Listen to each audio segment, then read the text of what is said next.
hapon Pilipinas at buong mundo. Naitay Kapuso, pahiram po ng 20 minutes ng inyong hapon. Ako po si Boy and welcome to Fast Talk with Boy Abunda.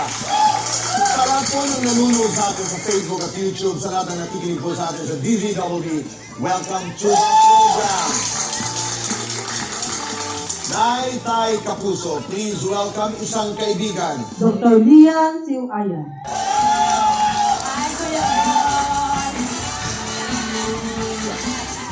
Maraming salamat. Salamat din po. Basta Thank ikaw. you. In your interview with kaibigang Asteria Amoyo, ano yung pinaka-challenging sa paglalakbay na? Ay yung minamaliit po kaming mga mangyan. Kaya sinikap talaga naming makibagay at maging matapang. Gaano kalaking bahagi ang tapang sa kung sino ka ngayon? Alam mo, Tito Boy, I can't forget how much I struggled from the past. Ito yung akong hamak ng individual na nais ayaw ng pamilya sa hirap. Naalala ko pa ang lahat sa nakaraan.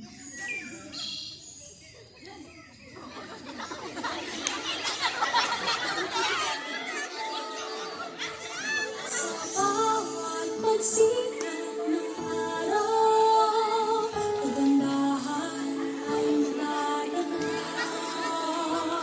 Sa biyayang maapaw, kultura ng ibabaw.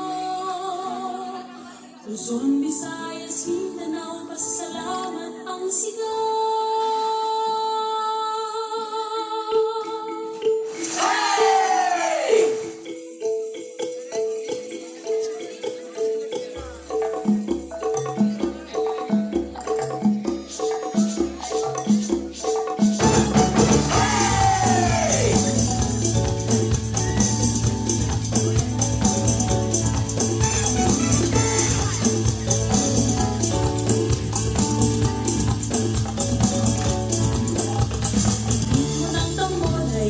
Sabayan, sa musika ay iindak ang katawan.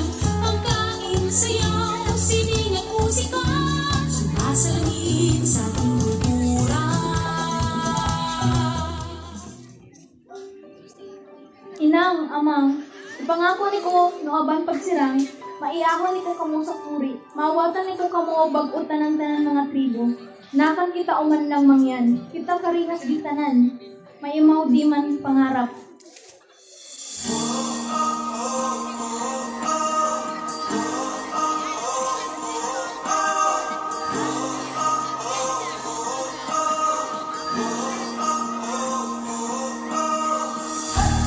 Oh my gosh!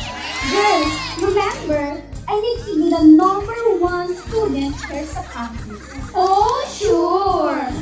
That means no one can stop me from rising. Oh, sure! Let's go, girls! Bro, hindi ka kami later. Sabay. Maraming service. Awal ka na naman sa mga kalokohan mo. Yang si Clark, di mo matataas sa politics yan. Sabi ka yata yan. Ang dami nyo namang alam nyo, bilisan na natin papuntang classroom. Baka ma-high blood na naman si Mr. Castro. Good morning, class. Good morning, Mr. Castro. Today, let me introduce a transferee from an upland community. What does that mean, sir? What does your question mean, girl? Like, what is she? Mangyan? Ganon? Possibly. Girl. What? Miss Iwayan, come in. Good morning, Mr. Castro. Good morning, classmates. I am Lian Caterina Siuayan. Miss Iwayan, be seated beside Mr. Amar since that's the only chair available. Di nang lakad ka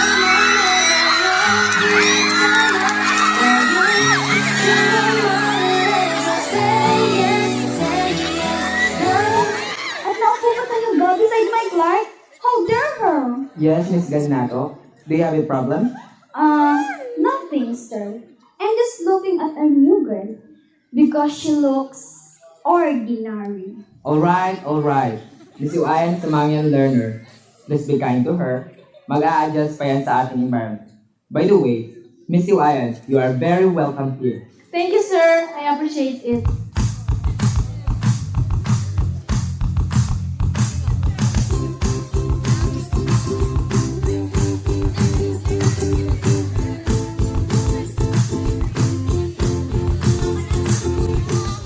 Today, i-announce si Mr. Castro ang honor roll. Congrats agad, bro. Congrats! Congrats, guys! What? Third? I don't even deserve the second place! Bro, congrats! With honor ka. Hey, Lian, congrats. Tatlan ka. Talaga? Thank you! Thank you, Mr. Castro! See? I have witnessed your talent, your skill, your passion. Hindi ka lang mangyanlian at kahanga-hanga mo yung pinapakita galing. Kaya mo pala makipagsabayan sa karamihan. You have a potential, Miss Ayan. I know that you can do it. I know you can make it. Ako rin, naniniwala sa'yo. Ako rin. By the way, this coming November, sasali ang University sa Taguig ng Talim. Ang mananalo doon ay magkakaroon ng Living Scholarship.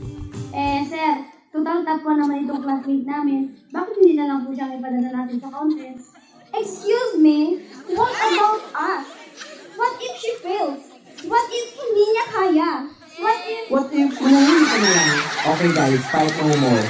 Dahil sa nakataan natin siya ng magaling, marunong marap sa tao, hindi nahihiya sa kulturang meron siya, I believe Lian can do it.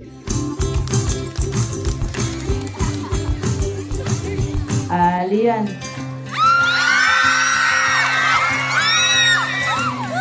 Congrats ha. At galingan mo sa contest. I believe in you. Salamat ha. Mr. Castro, salamat po sa tiwala ko. Paano kung hindi ko po kaya?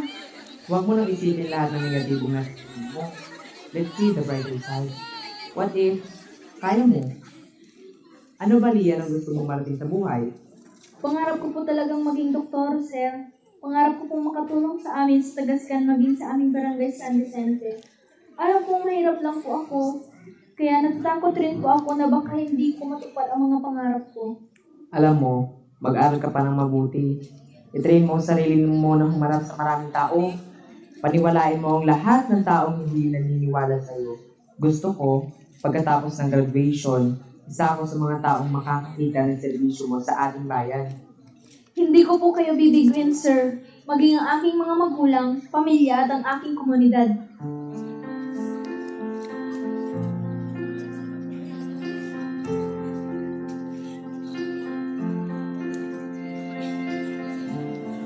Fasten your seatbelts, we'll take off this ride. I'm through with you. Flap your wings into the darkness, please now. I'll do it with you. Hunger like a lion, hold every right. I'll do it with you. Lift each other up, yeah. We shall rise above the oceans, and I know that we'll arrive together, together, together, together, together. Knowing that we can break, no dream that we can chase, no goal that we can face. Together we fly. Knowing that we can break, no dream that we can chase, no goal that we can face. Together we fly.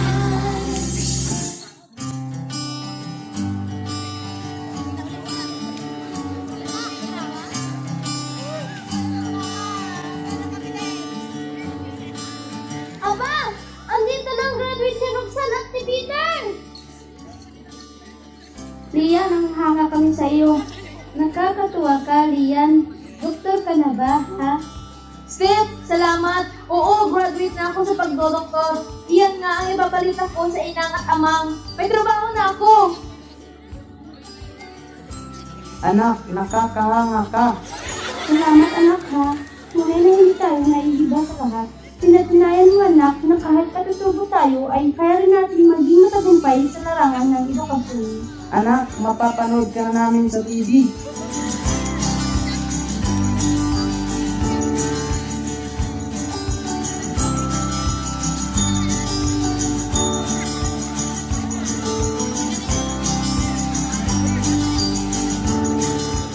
So, Dr. Lilian, dahil tanyag ka na maging sa ibang bansa, I know for sure ha, na maraming bansang kukuha sa isang katulad mo. You are going this time.